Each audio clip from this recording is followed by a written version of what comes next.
कहा जाता है कि इंसान के अंदर अगर कुछ कर गुजरने की तमन्ना हो तो इंसान कुछ भी कर सकता है, और कुछ ऐसा ही कर दिखाया है सिवान जिले के दरौली की वीडियो लाल बाबू पासवान की पत्नी मनीषा ने। लॉकडाउन में मनीषा को ऐसा लगा कि कुछ ऐसे लोग जो ज़रूरतमंद लोग हैं, जिन तक राहत की सामग्री नहीं पहुंच पा रही है, उनके घरों में खाना नहीं बन पा रहे हैं, चूल्हे नहीं जल रहे हैं, तो क्यों नहीं हम अपने फंड से उन ज़रूरतमंद लोगों तक कुछ सहायता करें ताकि वो भूखे ना रह सके। और इसी को लेकर के वीडियो की पत्नी मनीषा अपने पति को साथ में लेकर चल पड़ी गरीबों की सेवा करने। और अभी हम पहुंचे हुए हैं सिवान के दरौली में, वीडियो के आवास पे मौजूद हैं। आप देख सकते हैं कि स्वयं वीडियो जो है लाल बाबू पासवान और उनकी पत्नी मनीषा, ये यहाँ पे दोनों खड़ी हैं। यहाँ पर गरीबों को चिन्हित कर, असहाय लोगों को चिन्हित कर बुलाया जा रहा है और जो राहत की सामग्री है उसे देने का काम किया जा रहा है ताकि उनके घरों में चूल्हा जले। हम चलेंगे और जो पैकेट यहाँ पे, उस पैकेट को दिखाएंगे कि आप देख सकते हैं यह वही पैकेट है जिसमें राहत की सामग्री है। मनीषा कुमारी के सौजन्य से जो वीडियो की पत्नी है, दरौली के वीडियो हैं लाल बाबू पासवान, उनके द्वारा इस तरह का नेक और सराहनीय कार्य किया जा रहा है। जाहिर तौर पे लोगों में एक चर्चा का विषय बना हुआ है कि आखिरकार ऐसी क्या बात हो गई कि वीडियो की पत्नी को अचानक लोगों के जनसहयोग के लिए आगे आना पड़ा।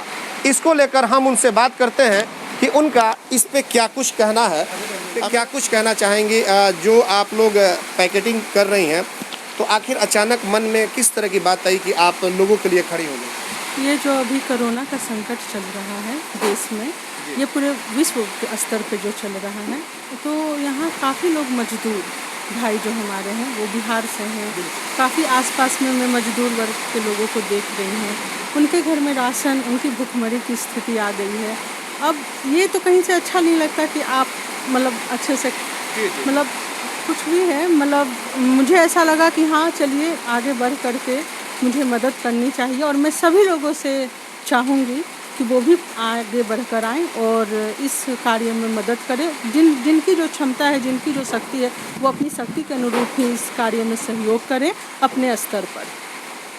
आपके पति वीडियो हैं दरौली के, कितना सहयोग मिल रहा है इस कार्य को करने में आपको? मैं जब इनके सामने अपनी इच्छा जाहिर की तो इन्होंने मुझे इस कार्य के लिए प्रोत्साहित किया और पूरा साथ दिया इन्होंने मेरा, और इनके प्रोत्साहन से ही मैं आज ये कार्य करने में सफल हो पाई हूँ। लगभग कितने पैकेटिंग की तैयारी की गई है और कैसे लोगों को चिन्हित किया जा रहा है कि ज़रूरतमंद लोगों तक ही ये सामग्रियों को दी जा सके? लगभग पैकेट अब स्तर पर कुछ पैकेट, अब मैं क्या बोलूँ, गिनती पैकेट की तो हम लोग करते नहीं हैं। अब जो भी हैं कुछ इसमें मैंने अपना निजी व्यय किया है, कुछ लोग हमारी मदद कर रहे हैं, सब लोगों के मतलब मदद से ही ये कार्य को हम लोग सफल बना रहे हैं। अचानक की जा रही है कि चिन्हित कर रहे हैं आप पंचायत लेवल पर आप जा कर के, वार्ड लेवल पे जा कर के कि कौन से गरीब लोग हैं, किनके घर में भी भुखमरी की स्थिति है और ऐसे मजदूर जो इन्हें 1 महीना से काम नहीं मिल पाया है, तो उन लोगों को चिन्हित करके वो आ रहे हैं स्वयं और उन्हें हम वितरण करते हैं। मैडम, एक चर्चा और करेंगे थोड़ा सा। महज कुछ महीनों के बाद विधानसभा चुनाव होने वाले हैं। आपके क्षेत्र में लोगों के बीच एक चर्चा का विषय बना हुआ है कि इस तरह का हो सकता है कि वो आने वाले समय में चुनाव लड़ सकेंगी, तो क्या इस पे हम जानना चाहेंगे कि क्या कुछ सच्चाई है? देखिए, ये आम आदमी के लिए जो ये ऐसा नहीं है, सबको अपना अधिकार है। जाहिर तौर पे मैं हूँ या चाहे कोई भी व्यक्ति हो, अपना अधिकार है और किसी को भी यह रहता है कि समाज के लिए हम सेवा करें। तो क्या आप भी चाहती हैं कि समाज के लोगों को सेवा करें? समाज के लिए सेवा शुरू से करना चाही हूँ और स्टूडेंट लाइफ से ही मैं सक्रिय रही हूँ समाज सेवा के लिए। पर ये जो एमएलए इलेक्शन और विधानसभा चुनाव से लोग मुझे जोड़ कर देख रहे हैं, तो ये झूठी अफवाह है। इससे ज़्यादा मैं नहीं कह सकती। ये अपने अपने लोगों की मनगढ़ंत कहानियाँ हैं। ऐसा कोई मेरा इंटेंशन नहीं है कि हाँ मैं अभी चुनावी प्रक्रिया में शामिल हूँ। और मेरे इस कार्य से जिन लोगों को आपत्ति हो रही है या जिन लोगों को मतलब लग रहा है ऐसा कि इसके पीछे किसी प्रकार का स्वार्थ है, तो अब मैं किन किन लोगों को सफाया देते रहूं, वो तो मेरे से संभव नहीं है। मैं सदैव गरीबों की सहायता की हूँ, अभी भी कर रही हूँ। और मैं सबसे प्रार्थना करती हूँ कि आप भी राजनीति बंद करके जो संभव हो सके मदद करें। इस समय सभी को है एकजुट होकर के कार्य करने का, ना कि किसी के कार्य में कमी निकालना, बाधा डालना। अभी तो हमारे मोदी जी भी सब लोगों से प्रार्थना कर रहे हैं कि आप लोग अपने स्तर पर मदद करें, तो मैं भी उन्हीं की बात मान रही हूँ। सरकार इतना अच्छा कार्य कर रही है तो हम सबको मिलकर सरकार का साथ देना चाहिए, ना कि इस तरीके की गंदी राजनीति करनी चाहिए। मैडम, एक और चीज़ है कि मोदी जी की काफ़ी फ़ैन आप दिखाई देती हैं, आखिर क्यों ऐसा? मोदी जी में क्या कुछ दिखाई देता है? एक्चुअली जिस समय मैं IAS की तैयारी कर रही थी तो उस दौरान मतलब मोदी जी का नाम आया। मोदी जी ने जो कार्य किए हैं, जितनी तरह की योजनाएं चलाई हैं, ये किसी सरकार के पीरियड में नहीं हुआ। और आज कहीं ना कहीं डिजिटल इंडिया बनकर उभरा है भारत, तो इस वजह से भी मैं उनसे काफ़ी प्रभावित हूँ।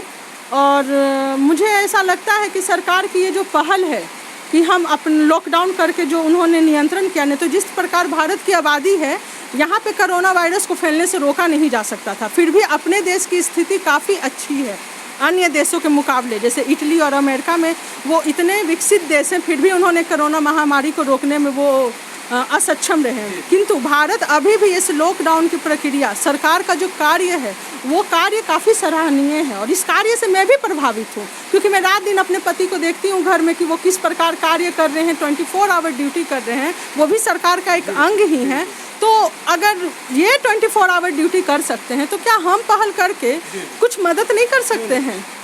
जाहिर सी बात है, बस मदद करने की इच्छा है। और ये इच्छा मेरी आज की नहीं है, ये इच्छा मेरी सदैव रही है। मोदी जी की फ़ैन होने के जवाब पे ही एक सवाल हमारे सामने आ चुका है कि आप बीडीओ की पत्नी के साथ साथ एक शिक्षित महिला भी हैं, और ऐसे में बीजेपी के कभी कद्दावर नेता या फिर मोदी के का कभी कॉल आ जाए, ऑफर आ जाए, तो क्या एक्सेप्ट करेंगी उस कॉल को? किसी तरह का अगर होता है तो पार्टी में लाने की बात होती है, और कहीं भी किसी तरह की। ये तो भविष्य की बात है, और ऐसी मेरी कोई भी रुचि राजनीति में नहीं रही है, बिल्कुल भी नहीं। मैं एक खुशहाल गृहस्थी जीवन ही, गृहस्थनी कहलाना ही पसंद करूंगी, हाउसवाइफ, और मैं इसी में खुश हूँ। देखिए, बहुत बारीकी के साथ वीडियो की जो पत्नी है मनीषा कुमारी, अपनी बातों को हमारे दर्शकों तक रखा। सवाल यह है कि आखिरकार वैसे लोग क्यों विरोध करते हैं जब कोई व्यक्ति आकर के ज़रूरतमंद लोगों को सहायता करना चाहता है? क्यों नहीं विरोध करने वाले लोग उस ज़रूरतमंद लोगों के घर तक पहुंचकर उनके घर में चूल्हा जलाने का काम करते हैं? और शायद कोरोना, जिस तरह से कोरोना की जो महामारी चल रही है, इसमें राजनीति नहीं होना चाहिए। क्षेत्र में जिस तरह से चर्चा चल रही थी, उस पर मनीषा जी से बातचीत हुई, लेकिन उन्होंने सीधे तौर पे सभी बातों को खारिज कर दिया। अब हमारे साथ मौजूद हैं जो वीडियो हैं दरौली के लाल बाबू पासवान जी। इनसे हम बात करेंगे कि सर, आप लोग जो एक सराहनीय कदम उठाए हुए हैं, तो ये फंड कहाँ से आ रहा है? क्या निजी फंड है या सरकारी फंड है? ये मेरा निजी फंड है। वाइफ मेरी चाहती है कि ऐसे लोगों को मैं कुछ राशन दे सकूं, तात्कालिक लाभ पहुंचा सकूं। सरकार की तरफ से सारी व्यवस्था है, सरकार हर लोग के लिए अपनी व्यवस्था करके रखी है, उसमें मैं खुद शामिल हूं। प्रखंड स्तर पर जितने भी कार्य हो रहे हैं वो खुद स्वयं मैं देख रहा हूं। ऐसे कोई भी व्यक्ति जो मुसीबत में हो, उनके लिए मैं खड़ा हो रहा हूं, तत्पर हूं। सरकार का निर्देश है, 24 घंटा हम लोग ड्यूटी में लगे हैं। बावजूद इसके कुछ ऐसे लोग हैं, ऐसे मजदूर भाई हैं जो अभी राशन कार्ड या ऐसी सुविधाओं से वंचित हैं, जिनको तात्कालिक राहत पहुंचाना है।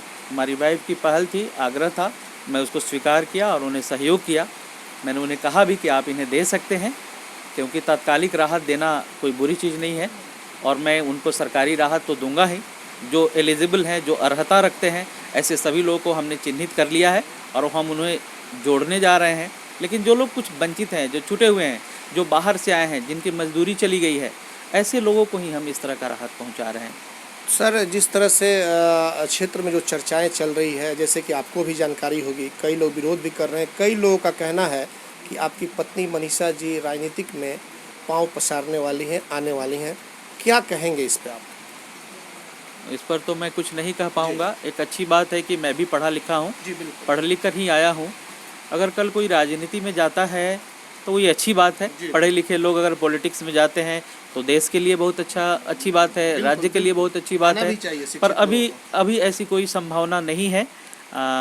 चुनावी स्थिति बाद में आएगी, उस समय क्या होगा मैं नहीं जानता हूँ। फिलहाल हमारी मंशा, हमारा उद्देश्य ऐसे लोगों को सहायता पहुँचाना है। सर एक और सवाल है कि अगर आने वाले विधानसभा में जैसे कि बीजेपी की फ़ैन है आपकी पत्नी भी, मोदी जी के बहुत सारे लोग फ़ैन हैं, तो ऐसे में सर कुछ ऑफ़र आते हैं तो क्या उसे आप लोग एक्सेप्ट करेंगे? अब ऑफ़र आएंगे तो उस समय हम लोग देखेंगे। फिलहाल तो मैं वीडियो के रूप में काम कर रहा हूँ, मेरी पत्नी एक गृहिणी के रूप में काम कर रही है। इनकी मंशा थी और हम लोग इस ख्याल से वितरण कर रहे हैं कि लोगों को सहयोग कर सकें। चलिए, तो आपने देखा कि वीडियो और उनकी पत्नी से बातचीत हुई। सीधे तौर पे उन्होंने कहा कि जन सहयोग के तौर पे हम लोग राहत की सामग्री बांट रहे हैं, लोगों तक पहुंचाने का काम कर रहे हैं। लेकिन जिस तरह से राजनीतिक चर्चा जो चल रही है इस क्षेत्र में कि जो इनके द्वारा राहत की सामग्री बांटी जा रही है, कई तरह की अटकलें लगाई जा रही है, जिस पर इन दोनों लोगों ने विराम लगाने का काम किया है। लेकिन अब देखना यह होगा कि आने वाले समय में जो दरौली की राजनीति है वो क्या कुछ करवट लेती है, यह तो आने वाला वक्त ही बताएगा। हमारे सहयोगी आशीष कुमार गोलू के साथ चंदन कुमार, सिवान। बिहार के आधुनिक अस्पतालों में से एक NSMCH multi speciality 350 bedded hospital, अनुभवी डॉक्टर एवं ट्रेन्ड पैरामेडिकल स्टाफ, विश्व स्तरीय सुविधाओं के साथ अत्याधुनिक ऑपरेशन थिएटर, ICU, NICU, निशुल्क OPD परामर्श, 24 घंटे इमरजेंसी सर्विसेज और जटिल गर्भावस्था का इलाज। Netaji Subhash medical college and hospital, Amhara, Bihta, Patna.